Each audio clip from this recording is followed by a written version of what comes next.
Then, just after midnight, they saw it. A figure emerged from the house. It was Professor Presbury, but he wasn't walking. He was moving on all fours, fast, far too fast for a man his age. Holmes watched in disbelief as the 61-year-old professor crawled across the garden with unnatural speed and agility. Then it got worse. The professor leaped, not like an elderly man, not even like an athletic man, like an animal.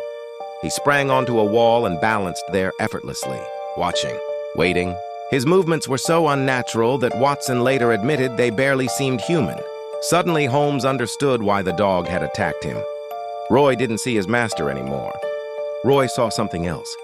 The next day, Holmes finally gained access to the locked box. Inside were letters and a strange vial of medicine. The trail led back to Prague, back to a mysterious scientist, and back to an experiment that should never have existed. The professor had become obsessed with his young fiancée. Terrified of growing old, he wanted his youth back. So in Prague, he sought help from a scientist who promised exactly that. The treatment worked, at least at first. It made him stronger, more energetic, more youthful. But there was a horrifying side effect. The serum had been created using extracts taken from monkeys. And with every dose, the professor became less human. On certain days, the drug overwhelmed him. His instincts changed. His behavior changed. He crawled, climbed, leaped, and behaved more like an ape than a man. Worst of all, he often couldn't remember any of it afterward. The respected scientist who had spent his life studying evolution was slowly experiencing it in reverse. Holmes immediately confronted him with the truth. At first, the professor refused to listen. Then another package arrived.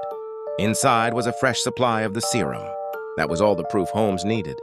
Faced with the evidence, the professor finally broke down. He agreed to stop taking the injections. And for a short time, it seemed Holmes had saved him. But the damage had already been done. Not long afterward, the professor suffered a complete physical and mental collapse.